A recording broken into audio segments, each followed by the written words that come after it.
കണ്ണൂരിൽ കൂത്തുപറമ്പ് നീർവേലി എന്ന് പറയുന്ന സ്ഥലത്ത് 20 വയസ്സുകാരൻ കിഷൻ ഇന്നലെ ആത്മഹത്യ ചെയ്യുന്നു. ആ പയ്യൻ്റെ അമ്മുമ്മയുടെ അനിയത്തിയുടെയും കൂടെയാണ് താമസിച്ചു വന്നിരുന്നത്. ഈ പയ്യൻ്റെ മരണവാർത്ത അറിഞ്ഞ് മണിക്കൂറുകൾക്കകം ഈ അമ്മുമ്മയും അമ്മുമ്മയുടെ പെങ്ങളും ആത്മഹത്യ ചെയ്യുന്നു. ഈ ഒരു വാർത്ത കേട്ടപ്പോൾ തൊട്ട് എന്തോ ഒരു വശപ്പശക് എനിക്ക് ഫീൽ ചെയ്തു. അത് വേറൊന്നും കൊണ്ടല്ല, ഈ 20 വയസ്സുകാരൻ കിഷൻ എന്ന് പറയുന്ന പയ്യൻ ഒരു പ്രോക്സോ കേസിലെ പ്രതിയാണ്. വേർഡ് എന്താ നിങ്ങൾക്കറിയാലോ, ഞാൻ കറക്റ്റായിട്ട് പറയുന്നില്ല. അപ്പോൾ ആ കേസിലെ പ്രതിയാണ് ഈ കിഷൻ എന്ന് പറയുന്ന പയ്യൻ. ചിലപ്പോൾ അവൻ ആ കേസിൽ നിരപരാധിയായിരിക്കാം. എന്നിട്ട് കൂടി ചിലപ്പോൾ നാട്ടുകാരും കോടതി വരെ അവനെ വെറുതെ വിട്ടിട്ടൊന്നുമില്ല. പിന്നെ നാട്ടുകാരുടെ കുറ്റവും മറ്റേ കുത്തലും പരിപാടിയൊക്കെ കാണും. ചിലപ്പോൾ അതുകൊണ്ടൊക്കെ സഹിക്കാൻ പറ്റാഞ്ഞിട്ട് ചിലപ്പോൾ അവൻ ആത്മഹത്യ ചെയ്തതായിരിക്കാം. പക്ഷെ അങ്ങനെയെങ്കിൽ അമ്മുമ്മയെ ഒരുപാട് സ്നേഹമുള്ള ഒരു കൊച്ചുമകനാണ്. അമ്മുമ്മയ്ക്കും അതുപോലെയാണ്.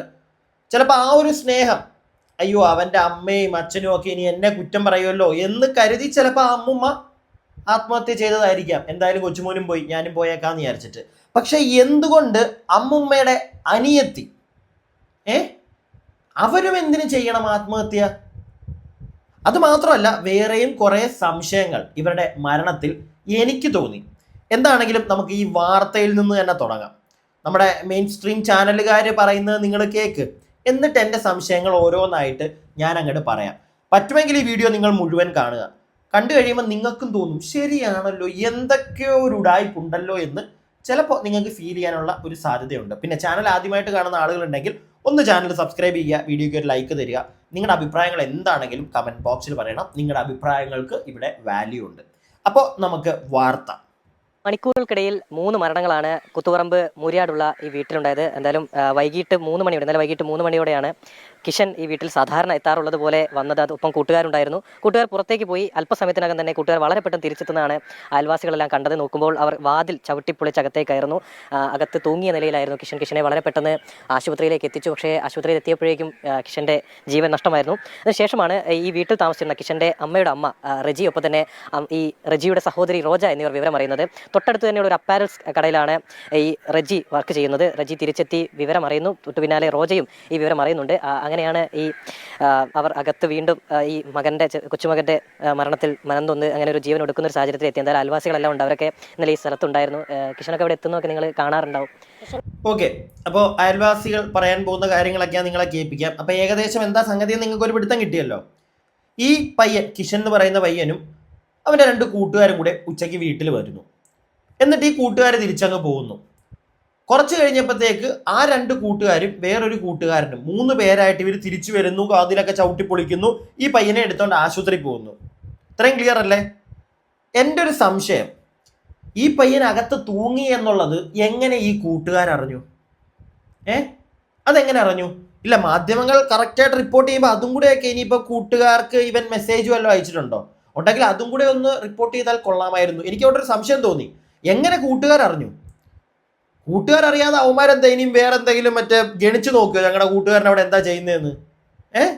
ഇല്ല, ആ പയ്യനകത്ത് തൂങ്ങി എന്നുള്ള കാര്യം എങ്ങനെ അവരറിഞ്ഞു? ഒന്നാമത്തെ ചോദ്യം. ചിലപ്പോൾ മെസ്സേജോ എന്തെങ്കിലും അയച്ചിട്ടുണ്ടായിരിക്കാം. മരിക്കണമെന്ന് അത്ര ആഗ്രഹിച്ച് നിൽക്കുന്ന ഒരാൾ കൂട്ടുകാർക്ക് മെസ്സേജ് അയക്കുമോ? ചിലപ്പോൾ അയച്ചേക്കാം, നമുക്കറിയത്തില്ല. ആ ഒരു മൊമെൻറ്റിൽ ചിലപ്പോൾ എന്തും തോന്നാം. ഓക്കെ, തീരാൻ പോവാ, എൻ്റെ കൂട്ടുകാരനോട് പറയണം എന്ന് പറഞ്ഞ് മെസ്സേജ് വിട്ടിട്ട് ചിലപ്പം ചെയ്തതായിരിക്കാം. എന്താണെങ്കിലും അവിടുന്ന് കൂട്ടുകാരെടുത്ത് ആശുപത്രി കൊണ്ടുപോകുന്നു. വേറൊരു കാര്യം നിങ്ങൾ കേട്ടോന്ന് അറിയത്തില്ല, അമ്മുമ്മയ്ക്ക് അടുത്ത് എവിടെയോ ഒരു ജോലിയുണ്ട്. ആ അമ്മുമ്മ അവിടുന്ന് തിരിച്ചു വന്നപ്പോഴാണ് ഇത് അറിയുന്നത്. ആ അമ്മുമ്മയുടെ സഹോദരിയും തിരിച്ചു വന്നപ്പോഴാണെന്ന് തോന്നുന്നു അറിയുന്നത്. പക്ഷെ അവരെവിടുന്ന് വന്നു? അവരും ജോലിക്ക് എന്തെങ്കിലും പോകുന്നുണ്ടോ? അതാരും റിപ്പോർട്ട് ചെയ്ത് കേട്ടില്ല. ഇനി അഥവാ ഈ പയ്യൻ ആ വീട്ടിൽ വന്ന സമയത്ത് ഈ അമ്മുമ്മയുടെ അനിയത്തി ആ വീട്ടിലുണ്ടായിരുന്നോ? ആരും ഇല്ലായിരുന്നെന്നാണ് പറയപ്പെടുന്നത്. പക്ഷെ അവർക്ക് പ്രത്യേകിച്ച് ജോലി ഉള്ളതായിട്ടോ ഒന്നും പറയുന്നില്ല. അപ്പോൾ അവരെവിടെയായിരുന്നു? അടുത്ത ചോദ്യം. ബാക്കി കേൾക്കാം. ഇനി നാട്ടുകാർ പറയാൻ പോകുന്ന കുറച്ച് കാര്യങ്ങളാണ്. അത് കേട്ടിട്ട് നമുക്ക് ബാക്കി കാര്യങ്ങൾ സംസാരിക്കാം. കുറച്ചധികം സംശയങ്ങൾ തോന്നുന്നു ഈ ഒരു വാർത്ത കേട്ടപ്പോൾ. പ്രത്യേകിച്ച് കൊച്ചുമകൻ പോകുന്നു. അമ്മുമ്മയായിട്ട് അത്ര അറ്റാച്ച്ഡ് ആണ്. അമ്മുമ്മയ്ക്ക് ഭയങ്കര സ്നേഹമായിരിക്കാം അവനെ. എല്ലാവരും ഇപ്പം അതേ പറയാൻ സാധ്യതയുള്ളൂ. അമ്മുമ്മയ്ക്ക് അത്രയും സ്നേഹമാണ്, അതുകൊണ്ട് തന്നെ അമ്മുമ്മയ്ക്ക് സങ്കടം സഹിക്കാൻ വയ്യാതെ അമ്മുമ്മ ചെയ്തു എന്ന് പറയും. ഓക്കെ, ചില മുമ്മമാർ അങ്ങനെ കാണും, ഭയങ്കരമായിട്ട് ഓവറായിട്ട് കൊച്ചുമക്കളെ സ്നേഹിച്ച് ചിലപ്പോൾ അവർ പോയി കഴിയുമ്പോൾ വേണ്ട എനിക്കും പോകണം, ഇല്ലെങ്കിൽ ആ അമ്മുമ്മയുടെ മകളും മകളുടെ ഭർത്താവും ഒക്കെ അവരുടെ കൂടെയല്ലേ നിൽക്കുന്നത്, അപ്പോൾ അവരെ ഇനിയും കുറ്റം പറയുമോ എന്ന് വിചാരിച്ചിട്ട് ചിലപ്പോൾ ചെയ്തതായിരിക്കാം. പക്ഷെ അപ്പോഴുള്ള ചോദ്യം, അമ്മുമ്മയുടെ അനിയത്തിയാണ്, മനസ്സിലായില്ലേ? ഓക്കെ, നിങ്ങൾക്ക് പിടികിട്ടിയില്ലേ? സോ അവര് ആ അമ്മുമ്മയുടെ സ്വന്തം ചേച്ചിയുടെ കൊച്ചുമോൻ മരിച്ചതിൽ അവരും ആത്മഹത്യ ചെയ്യുമോ? അതോ ഇനി എൻ്റെ ചേച്ചി പോയി അതുകൊണ്ട് ഇനി അവർക്ക് വേറെ ആരെങ്കിലും ഉണ്ടോ ഇല്ലയോ നമുക്ക് അറിയത്തില്ല, ഇനി അവർക്ക് മക്കളുണ്ടോ, ചിലപ്പം അവർ ആരും കാണത്തില്ലായിരിക്കും, മനസ്സിലായില്ലേ? ചിലപ്പോൾ കല്യാണം കഴിച്ച് കാണത്തില്ല, ചിലപ്പോൾ മക്കൾ ഉപേക്ഷിച്ചതായിരിക്കാം, ചിലപ്പോൾ ഞാൻ പറഞ്ഞല്ലോ അവർ കല്യാണം കഴിച്ചിട്ട് പോലും കാണത്തില്ല, ആരുമില്ല, ഈ സഹോദരി ഈ ചേച്ചി മാത്രമേ ഉണ്ടായിരുന്നു അവർക്കെങ്കിൽ ചിലപ്പോൾ അവരും ഇത് ചെയ്തേക്കാം. പക്ഷെ അങ്ങനെ അല്ല, അവർക്കും വേറെ ആളുകളുണ്ടെങ്കിൽ അവരിത് ചെയ്യേണ്ട കാര്യമുണ്ടോ? എനിക്കറിയാൻ പാടില്ല. പിന്നെ നമ്മളെല്ലാവരും പറയുന്ന ഒരു കാര്യം, ആത്മഹത്യ ഒന്നിനും ഒരു പരിഹാരമല്ല, അതിവിടെ പറയേണ്ട കാര്യമേ ഇല്ല, എന്നാലും ഞാൻ പറഞ്ഞതേ ഉള്ളൂ. കാരണം ഇതൊരു ആത്മഹത്യയായിട്ട് അങ്ങോട്ട് തള്ളുന്നതിനോട് എനിക്ക് യോജിപ്പ് ഇച്ചിരി കുറവാണ്. കാരണം വേറെ എന്തെങ്കിലും ഇതിൻ്റെ പുറകിലുണ്ടോ? നിങ്ങൾക്ക് ആർക്കും എന്തോ ഒരു സ്പെല്ലിംഗ് മിസ്റ്റേക്ക് തോന്നുന്നില്ല ഇത് കേൾക്കുമ്പോഴത്തേക്ക്? ബാക്കി കേൾക്കും, നാട്ടുകാർ പറയുന്നത് ബാക്കി കേൾക്കാം, എന്നിട്ട് നമുക്ക് സംസാരിക്കാം. ഇവർ വളരെ അടുപ്പായിരിക്കും അല്ലേ? ഇവിടെ തന്നെയാണ് താമസം. പക്ഷേ ഇപ്പോൾ കുറച്ചായിട്ട് ഇവിടെ തന്നെ അമ്മമ്മൻ്റെ ഒക്കെ താമസിക്കുന്നത്. പിന്നെ ഉച്ചയ്ക്ക് ഇവന് ഇവിടെ തന്നെ ഉണ്ടായിരുന്നു. അപ്പോൾ ഉച്ചയ്ക്ക് ഇവന് ഇവിടെ ഇരുന്ന് 2 ചങ്ങായിമാർ വർത്തമാനം പറയുന്നുണ്ടായിരുന്നു. ചങ്ങായിമാർ പോയതിന് ശേഷം തോന്നി ഇവനിത് ചെയ്തത്. പിന്നെ 3 ചങ്ങായിമാർ വന്ന് വാതിലടച്ച് പൊളിക്കുമ്പോൾ നമ്മൾ സംഭവം അറിയുന്നത്, ഇങ്ങനെ സംഭവം ചെയ്തിട്ടുണ്ട്. അപ്പോൾ പിള്ളേർ വന്ന് വാരി പൊളിച്ച് അപ്പോൾ ചെക്കനെടുത്ത് ചോട് ചെയ്ത്. റജി റോജ അവർ ഇവിടെ ഉണ്ടായിരുന്നു, അവരെ വന്നാണ്? രണ്ടാളും ഇവിടെ ഉണ്ടായിരുന്നില്ല. പിന്നെ അമ്മമ്മ കമ്പനിയിൽ വർക്ക് ചെയ്യായിരുന്നു. പിന്നെ അമ്മേൻ്റെ അനിയത്തി ഓരോ ഏച്ചിൻ്റെ വീട്ടിലായിരുന്നു. അവർ വൈകുന്നേരം വന്നതാണ്. അവരെത്ര മണിക്ക് ഇവിടെ എത്തിയെന്ന് നമ്മളും കണ്ടിട്ടില്ല.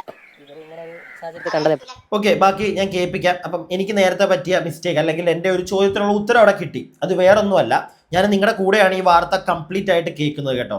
ഇങ്ങനെ ഒരു സാധനം ഞാൻ വേറൊരു ചാനലിലാണ് കണ്ടത്. പക്ഷെ ഇവിടെ ആ ഒരു നാട്ടുകാർ വ്യക്തമായിട്ട് പറയുന്നുണ്ട്, അമ്മുമ്മ, അതായത് ഈ കൊച്ചുമകൻ്റെ അമ്മുമ്മ, അവര് ജോലിക്ക് പോകുന്നുണ്ട്, ആ ഒരു സ്ത്രീ, ആ ഒരു അമ്മുമ്മ ജോലിക്ക് പോകുന്നുണ്ട്. അമ്മുമ്മയുടെ പെങ്ങള് അവരുടെ വീട്ടിൽ, ആ ഒരു വീട്ടിലില്ലായിരുന്നു, അവർ വേറൊരു ബന്ധുവിൻ്റെയോ ചേച്ചിയുടെയോ എന്തോ വേറെ ആരുടെ വീട്ടിൽ പോയിട്ട് അവർ വൈകുന്നേരമാണ് വന്നത് എന്ന് പറയുന്നുണ്ട്. സോ അവരും ആ വീട്ടിലില്ലായിരുന്നു. പക്ഷെ അപ്പോഴും വേറൊരു ചോദ്യം നിലനിൽക്കും. അത് വേറൊന്നുമല്ല, എന്തിന് അമ്മുമ്മയുടെ അനിയത്തിയും? ബാക്കി പിന്നീട് ഇവർ അറിഞ്ഞിട്ടാന്ന് തോന്നുന്നു വന്ന്, അതായിരിക്കില്ല അവർ പെട്ടെന്ന് സൂസൈഡ് ചെയ്യാൻ കാരണം. വെച്ചാൽ ഇവർ ഈ മോനില്ലാണ്ട് ഇവർക്ക് ജീവിക്കാനാവില്ല. അവർ അത്രയും പറ്റില്ല, ഭയങ്കര സ്നേഹത്തോടെ ജീവിക്കുന്നതാണ്. കാണുന്നതായിരിക്കില്ല കിഷനെ കാണുന്നത്. നമ്മൾ കിഷനെ കാണുന്നുണ്ട്. പിന്നെ നമ്മൾ അങ്ങനെ കമ്പനി ആയിട്ടൊന്നും നമ്മൾ കാണുമ്പോൾ എപ്പോഴും പിന്നെ അവനെ അത് സൗഹൃദ ബന്ധങ്ങളൊന്നും ഉണ്ടാവില്ല. അവൻ നമ്മളൊന്നും പറഞ്ഞതിന് മാത്രമേ ഉത്തരേ ഉള്ളൂ.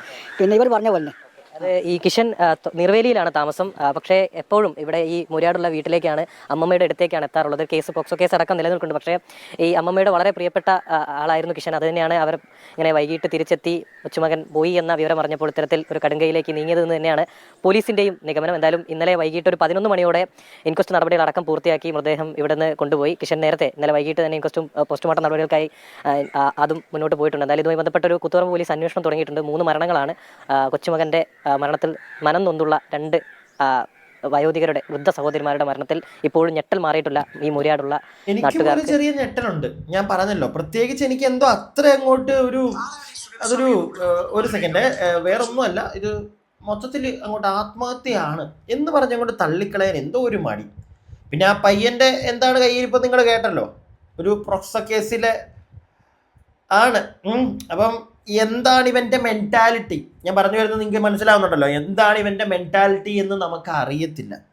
ഓക്കെ, ചിലപ്പോൾ ആ പയ്യൻ ആ കേസിൽ നിരപരാധിയായിരിക്കാം, കുടുക്കിയതായിരിക്കാം, മരിച്ചു മേളിലാണ്. അതുകൊണ്ട് തന്നെ പറയുന്നതിനകത്തൊരു ബുദ്ധിമുട്ടുണ്ട്. എന്നാലും ഈ ഒരു കേസായിട്ട് നിൽക്കുന്നത് കൊണ്ട് തന്നെ നമുക്ക് പറഞ്ഞേ പറ്റുള്ളൂ. ചിലപ്പോൾ അവൻ നിരപരാധി ആയിരിക്കാം, ചിലപ്പോൾ അവൻ അതിനകത്ത് ഒരു അപരാധി ആയിരിക്കാം. പിടികിട്ടിയില്ലേ? നമുക്കൊന്നും അറിയില്ല ഇവൻ്റെ ശരിക്കുള്ള മെൻറ്റാലിറ്റി. ആ 2 വൃദ്ധ ആളുകൾ, പ്രായമേറിയ ആളുകൾ താമസിക്കുന്ന ഒരു വീട്ടിലാണ് അവന് നിൽക്കുന്നത്. മനസ്സിലായോ? ഇന്നത്തെ ഈ ഒരു കാലം എന്തും സംഭവിക്കാം. ആൾക്കാരുടെ മെൻറ്റാലിറ്റിയെ പറ്റി നമുക്ക് ഒരു രീതിയിലും വാല്യൂ ചെയ്യാൻ പറ്റാത്തൊരു കാലം. മനസ്സിലായില്ലേ? കൂടുതലും ആൾക്കാരെ അടുപ്പിക്കാതിരിക്കുന്നതാണ് ഏറ്റവും നല്ലത് എന്ന് ഭൂരിഭാഗം ആളുകളും ചിന്തിക്കുന്ന ഒരു കാലമായിക്കൊണ്ടിരിക്കുകയാണ് ഇപ്പോൾ. കാരണം അതാണ് നല്ലത്. അതിപ്പം രക്തബന്ധമായിക്കോട്ടെ, അല്ലാത്തുള്ള ബന്ധങ്ങളായിക്കോട്ടെ. കാര്യം പിടികിട്ടിയല്ലോ നിങ്ങൾക്ക്? എനിക്കെന്തോ കംപ്ലീറ്റ്ലി ഇതങ്ങോട്ട് എൻ്റെ ഒരു പെർസ്പെക്റ്റീവിലാണ് ചിന്തിക്കുമ്പോൾ എനിക്ക് എന്തൊക്കെയോ മൊത്തത്തിൽ ഒരു കൺഫ്യൂഷൻ. ഞാൻ നേരത്തെ തുടക്കത്തിൽ തന്നെ പറഞ്ഞു, വീണ്ടും ഇനി ഞാൻ പറഞ്ഞ് നിങ്ങളെ വെറുപ്പിക്കുന്നില്ല. ഒരുപാട് അങ്ങനെയുള്ള സംശയങ്ങൾ തോന്നി. എന്തിനാ അമ്മുമ്മയുടെ സഹോദരി എന്നുള്ളൊരു ചോദ്യം ഇപ്പോഴും നിൽക്കുക. പിന്നെ ആ കൂട്ടുകാർ തിരിച്ചവിടെ എത്താൻ കാരണം മൊബൈലിൽ നിന്ന് മെസ്സേജ് വല്ലതും വന്നതാണോ, അതിനെപ്പറ്റിയൊന്നും പറയുന്നില്ല. അതുകൊണ്ടുള്ള സംശയമാണ്. അതൊക്കെ ചിലപ്പോൾ കുറച്ചുകൂടെ പോലീസുകാർ പുറത്തേക്ക് വിടുമ്പോൾ മാധ്യമങ്ങൾ വഴി നമ്മൾ അറിയുമ്പോഴത്തേക്ക് പരിപാടി അവിടെ തീരും. പക്ഷെ അതൊന്നും ഇപ്പം നമുക്ക് അറിയാൻ സാധിക്കുന്നില്ല. അതുകൊണ്ടുള്ള ഒരുപാട് സംശയങ്ങളുണ്ട്. മനസ്സിലായില്ലേ? സോ ഈ കേസ് ഞാൻ ഉറ്റുനോക്കുന്നൊരു കേസ് തന്നെയാണ്. ഒരുപാട് നീണ്ടങ്ങ് പോകാതെ എത്രയും പെട്ടെന്ന് ഇതിൻ്റെ സത്യാവസ്ഥ അറിയണം എന്നൊരാഗ്രഹം എനിക്കുണ്ട്. അപ്പോൾ വേറെ ഒരു വാർത്ത അതും കൂടെ വേണമെങ്കിൽ ഇതിനകത്ത് തന്നെ അങ്ങ് ഇൻക്ലൂഡ് ചെയ്തേക്കാം. അത് നിങ്ങളെല്ലാവരും അറിഞ്ഞിരിക്കേണ്ട ഒരു കാര്യമാണ്. നിങ്ങൾക്ക് എല്ലാവർക്കും, എനിക്ക് ഉൾപ്പെടെ പറ്റുന്ന ഒരു അബദ്ധമാണ്. നമ്മൾ പോയി EMIക്ക് സാധനം എടുക്കും. മനസ്സിലായോ? EMIക്ക് ഫോണുകൾ ലക്ഷക്കണക്കിന് ഐഫോണൊക്കെ പോയി EMIക്ക് അങ്ങ് തട്ടിയേക്കുക. പക്ഷെ ഒരു കാര്യം ആലോചിക്കണം, EMI എങ്ങാനും മുടങ്ങിക്കഴിഞ്ഞാൽ ഇവന്മാരുടെ ശരിക്കുള്ള കോണം അത് നമുക്ക് പറയാൻ പറ്റത്തില്ല. ഓരോരുത്തരെ അടിച്ച് കീറി കുത്തി കൊല്ലുക എന്നൊക്കെയാണ് പറഞ്ഞേക്കുന്നത്. ഈ വാർത്ത നിങ്ങളൊന്ന് കേട്ട് എന്നിട്ട് ബാക്കി സംസാരിക്കാം. കോഴിക്കോട് കൊടുവള്ളിയിൽ മൊബൈൽ ഫോണിന്റെ വായ്പാ തിരിച്ചടവ് മുടങ്ങിയതിന് യുവാവിനെ ക്രൂരമായി മർദ്ദിച്ച് കുത്തിക്കൊലപ്പെടുത്താൻ ശ്രമിച്ചെന്ന് പരാതി. താമരശ്ശേരി സ്വദേശി അബ്ദുറഹ്മാനാണ് പരിക്കേറ്റത്. സംഭവത്തിൽ 3 പേർ കസ്റ്റഡിയിലാണ്. TVS ഒരു ലോൺ എടുത്തു. ഫോണിന് 3ാമത്തെ അടവാണ്. 2-ാം തീയതി എടുക്കേണ്ടതാണ്. അതിനുശേഷം ഇന്നലെ ഒരാഴ്ച കൊണ്ട് ഇങ്ങനെ വിളിച്ചു. 5 മണിക്കൊക്കെ വിളിക്കും. പൊരിച്ച് വീട്ടുകാരെ വിളിച്ചപ്പോൾ പിന്നെ ഇതാക്കുന്ന പറഞ്ഞ് അതിനുശേഷം പിന്നെ കൊല്ലും എന്നൊക്കെ പറഞ്ഞു. 3-4 ദിവസം വിളിച്ച് ഇനി ഇപ്പോൾ ഇവിടെ അവിടെ ഉള്ളതെന്ന് വെച്ചാൽ അപ്പോൾ വേറെ ആളെ പേര് പറഞ്ഞാണ് വിളിച്ചെത്തിയത്. ചുങ്കത്തുള്ളതെന്ന പാട്ട് വന്ന ആള് വന്ന് 3 ആൾക്കാർ വന്ന് പിടിച്ച് കുത്തി വണ്ടി കയറ്റാൻ നോക്കി. പൊതറിയാരോ കുറെ ഇടിച്ച് അതിനുശേഷം കത്തിയെടുത്ത് കുത്തി. കത്തി അറിയാനെടുത്ത് കുത്തി. Good morning. ഇന്നലെ രാത്രി 8 മണിയോട് കൂടിയാണ് ഈ സംഭവം നടക്കുന്നത്. 1 മാസത്തെ EMI ആണ് ഇദ്ദേഹം അടയ്ക്കാനുള്ളത്. TVS ഫിനാൻസിൽ നിന്ന് മൊബൈൽ ഫോൺ വാങ്ങിയതിനെ തുടർന്ന് ഇദ്ദേഹം എടുത്തിട്ടുള്ള 36,000 രൂപയുടെ ഫോണാണ് വാങ്ങിയത്. അതിന്റെ EMI തുകയായിട്ടുള്ള 2,302 രൂപ ഇതാണ് അദ്ദേഹം അടയ്ക്കാനുള്ളത്.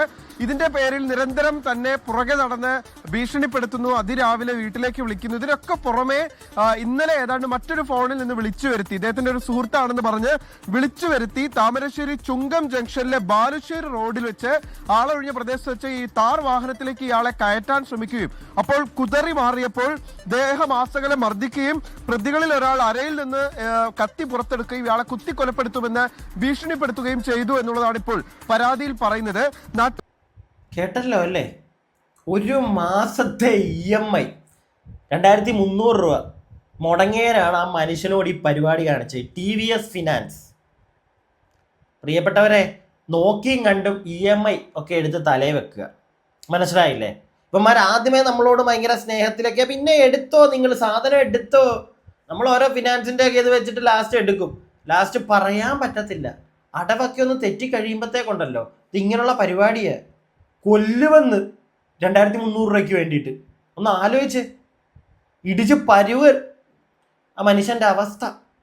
എല്ലാവരും ഒന്ന് സൂക്ഷിക്കുക. കൂടുതലൊന്നും ഇതിനകത്ത് പറയാനില്ല. ഇതെല്ലാവരും ഒന്ന് അറിഞ്ഞിരിക്കണമെന്ന് എനിക്ക് തോന്നി. മനസ്സിലായില്ലേ? നോക്കിയും കണ്ടുമൊക്കെ എല്ലാവർക്കും ആഗ്രഹങ്ങൾ കാണും. നമുക്ക് വലിയ ഫോൺ മേടിക്കണമെന്നും നമുക്ക് വലിയ വീട് വെക്കണമെന്നും ഇതിൻ്റെയൊക്കെ. പക്ഷേ എടോ, ഈ EMIക്ക് പിടിക്കാതിരിക്കും. ഞാൻ അത്രേ പറയുന്നുള്ളൂ. പറ്റുന്ന പോലെ നമ്മുടെ കയ്യിലെല്ലാം ഒതുങ്ങുന്ന ഒരു സമയം വരുമ്പോൾ നമുക്ക് അങ്ങ് ചെയ്യുക. മനസ്സിലായില്ലേ? ഒരു പ്രശ്നവും ഇല്ല. ഇതെല്ലാ മാസവും EMI. ഞാൻ പലപ്പോഴും ഓർക്കാറുണ്ട്. ഞാൻ ഒരു കാര്യം പറഞ്ഞാൽ അഹങ്കാരമായിട്ടാരും വിചാരിക്കരുത്. ഞാൻ ഇതുവരായിട്ടും ഒരു EMI എന്തോ ദൈവഭാഗ്യം കൊണ്ട് ഇതിനായിട്ടും എടുക്കേണ്ട ആവശ്യം വന്നിട്ടില്ല. ഞാൻ എടുക്കത്തില്ല.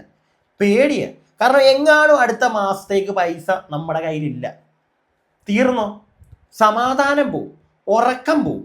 ഞാൻ എൻ്റെ ഒരു അനുഭവത്തിൽ നിന്ന്, അനുഭവം എന്ന് പറഞ്ഞു കഴിഞ്ഞാൽ എടുക്കാത്തതിൻ്റെ ഒരു അനുഭവം, എനിക്ക് സുഖമായിട്ട് ഇടന്ന് ഉറങ്ങാൻ പറ്റുന്നുണ്ട്. ഒരു വണ്ടി എടുത്തപ്പോൾ പോലും സെക്കൻഡ് ഹാൻഡ് എടുത്ത വേണ്ട, ഫ്രഷ് വേണ്ട. കാരണം എടുത്തു കഴിഞ്ഞ് കഴിഞ്ഞാൽ EMI മാസം അടയ്ക്കേണ്ട വരും. കാരണം ഒറ്റയടിക്ക് നമ്മളെ കൊണ്ടൊന്നും താങ്ങത്തില്ലടേ. ഈ എല്ലാ മാസവും ഇങ്ങനെ അടയ്ക്കുക എന്ന് പറഞ്ഞാൽ എപ്പോഴെങ്കിലും ഒന്ന് പൈസ ഇല്ലാതെ വന്നാൽ എന്ത് ചെയ്യും? ഇതുപോലുള്ള ഓരോരുത്തർമായിരിക്കുന്നത് തെറിയും കേട്ട് കൊല്ലും, കുത്തും, പിന്നെ അതേ ഇടിച്ച് പൊളിച്ച്. നോക്കിയും കണ്ടും എല്ലാവരും ഓരോ EMI പിടിക്കുക. ഇത്രേ എനിക്ക് പറയാനുള്ളൂ. ഞാൻ എൻ്റെ അഭിപ്രായമാണ് ഈ പറഞ്ഞ മൊത്തം. നിങ്ങളുടെ അഭിപ്രായങ്ങൾ താഴെ കമൻറ്റ് ബോക്സിൽ. അപ്പോൾ അടുത്ത വീഡിയോ ആയിട്ട് എത്ര പെട്ടെന്ന് കാണാം. അടുത്ത വീഡിയോ ആയിട്ട് കാണുന്നവരേക്കും stay tuned and stay weird.